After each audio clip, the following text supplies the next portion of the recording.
The quiet streets of Elmwood were my usual beat.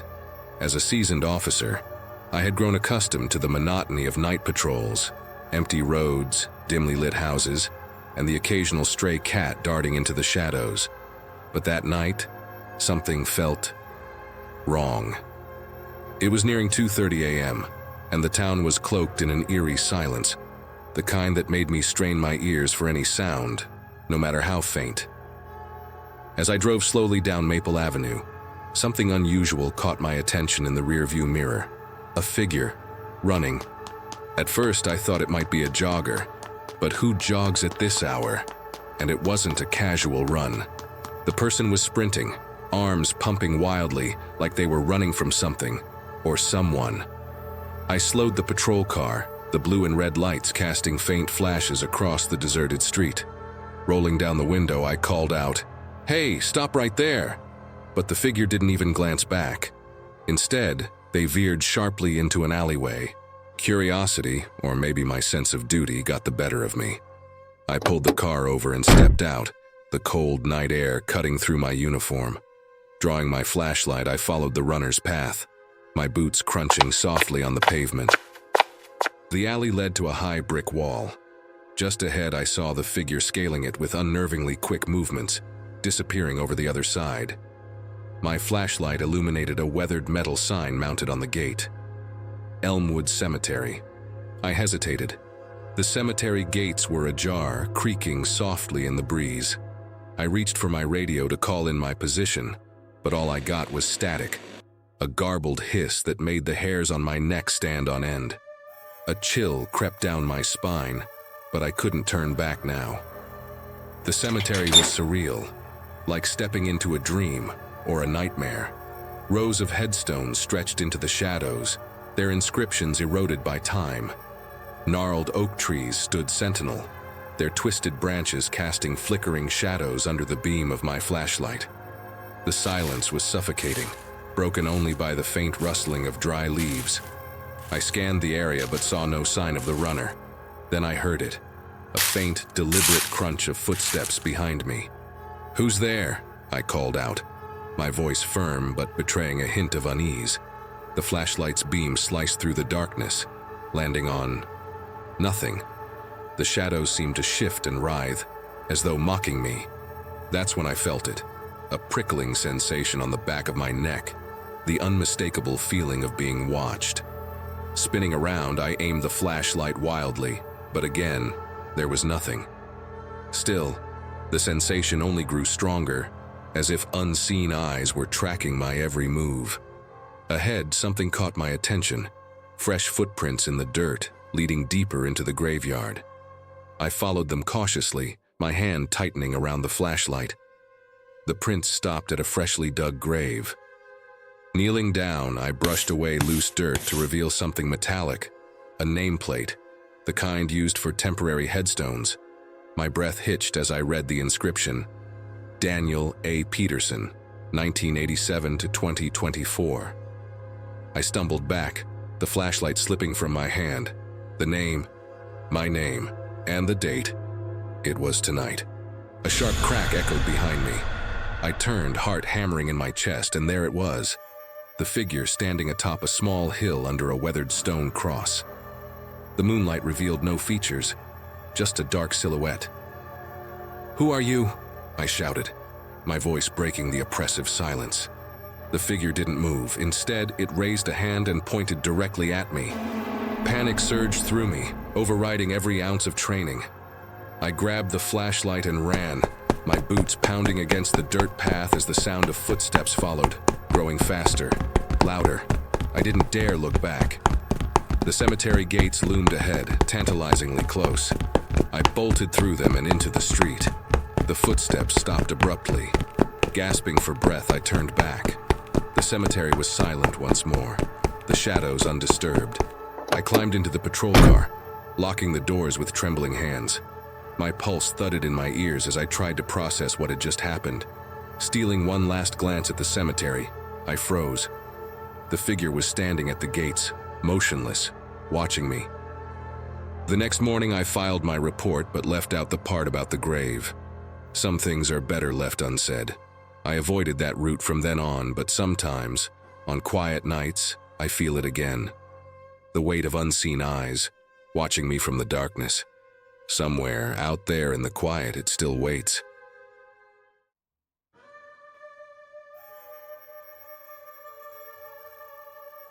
It was supposed to be just another quiet night. Routine, uneventful. I was patrolling the outskirts of Green Hollow, a sleepy little town surrounded by endless woods.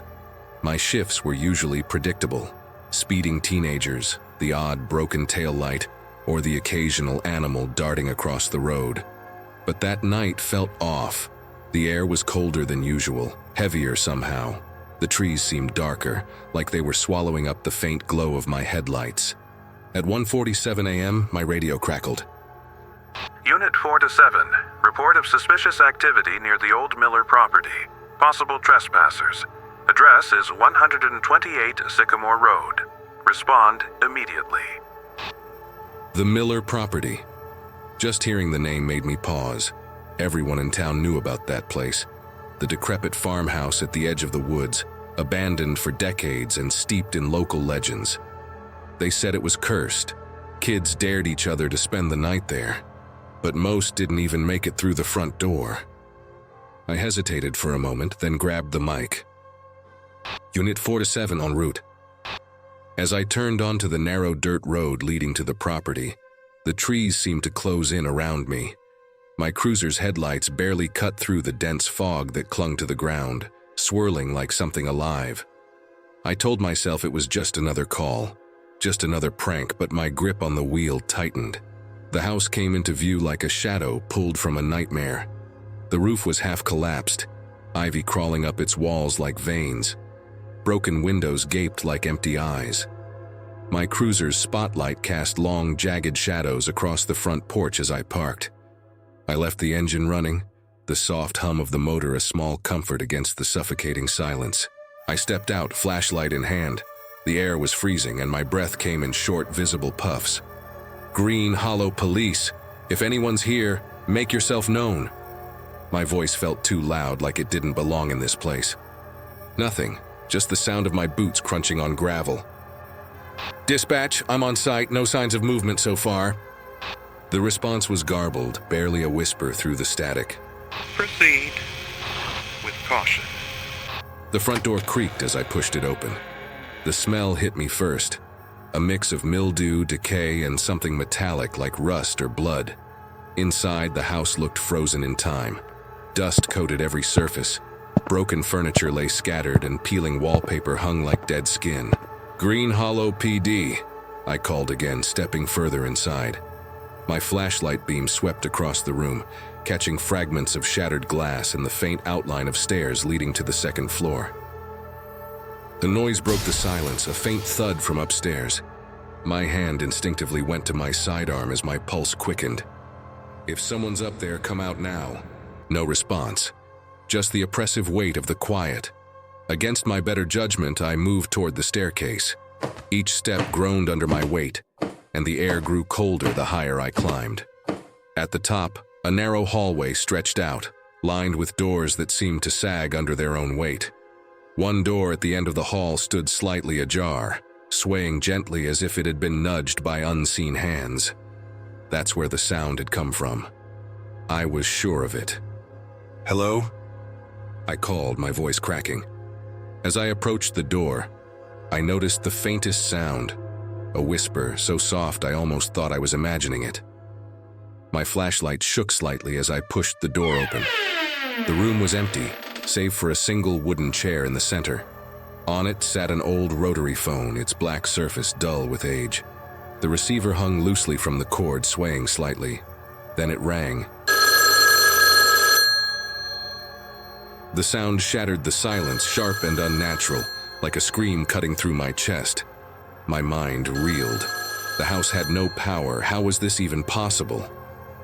Should have left, I knew that, but I couldn't move. My hand, trembling, reached out and picked up the receiver. Hello? At first, there was nothing but static. Then, a voice, a low, guttural whisper that seemed to come from all around me, inside me.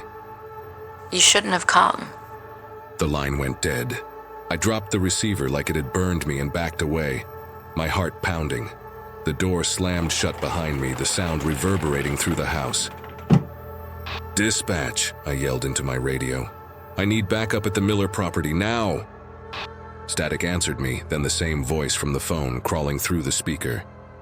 "You shouldn't have come." The flashlight flickered and died, plunging me into darkness. My breaths came fast and shallow as I fumbled for my sidearm. The air felt thick, suffocating, as if the walls were closing in. Then I heard it. Footsteps. Slow. Circling me. "Who's there?" I shouted, my voice cracking. I fired blindly into the darkness, each muzzle flash illuminating the room for the briefest of moments. In one flash, I saw it, a shadowy figure standing in the corner, featureless and still. The light died again, and the footsteps came closer. I stumbled back, my back hitting the wall. A cold hand gripped my shoulder, and I heard the voice again, this time right next to my ear. "You shouldn't have come." The next thing I remember is waking up outside, lying on the cold gravel beside my cruiser.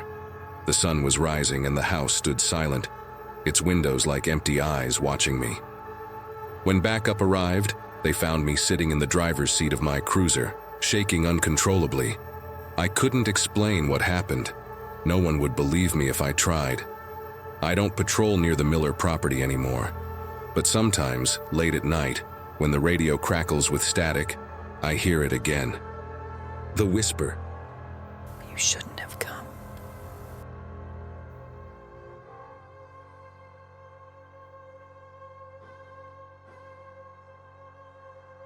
It was late, well past midnight when the call came through. I was stationed at the Monroe City PD, a modest department in a town that most people forgot existed. The dispatcher's voice, usually calm, was strained as it crackled through my radio. "Unit 3 to 1. We've received a report of movement inside the old Silver Heights building on 7th Street. Address 2319 Walnut Avenue. No other units available, please investigate." Silver Heights. Just hearing the name made my stomach twist. The place had been abandoned for over 30 years after a fire gutted most of its structure. Some said it was cursed, others swore they'd seen figures moving in its broken windows late at night. I chalked it up to urban legends, stories to keep bored kids away from danger. I clicked the radio. Unit 3-1 en route. The streets were empty as I drove through town. The hum of my cruiser, the only sound cutting through the oppressive quiet. When I reached Walnut Avenue, the building loomed ahead like a rotting carcass of the past. Its once grand facade was now blackened by fire, graffiti, and decades of neglect. The shadows it cast under the dim streetlights seemed to stretch unnaturally far. I parked across the street, leaving the engine idling. My spotlight bathed the building's entrance in an eerie glow. For a long moment, I just sat there, trying to convince myself this was just another call, a prank, a stray animal, nothing more. But deep down, I knew better. I stepped out of the cruiser, my boots crunching on the cracked asphalt. The air was thick, almost suffocating as I crossed the street. My flashlight beam cut through the darkness, dancing across shattered windows and rusted doors. The main entrance was ajar, the heavy steel door swaying slightly in the breeze. Or at least that's what I told myself. "Monroe PD," I called out, my voice echoing unnaturally in the empty street. "If anyone's in there, make yourself known." No response, only silence. I pushed the door open and it groaned like something alive. The inside was worse than I'd imagined. The air was damp and reeked of mildew and burnt wood. Broken tiles crunched underfoot as I stepped inside. My flashlight illuminated what used to be a lobby, a grand staircase now reduced to skeletal remains, a desk overturned, its drawers spilling yellowed papers onto the floor. "Dispatch," I said into my radio, trying to sound calm. "I'm inside, no sign of movement so far."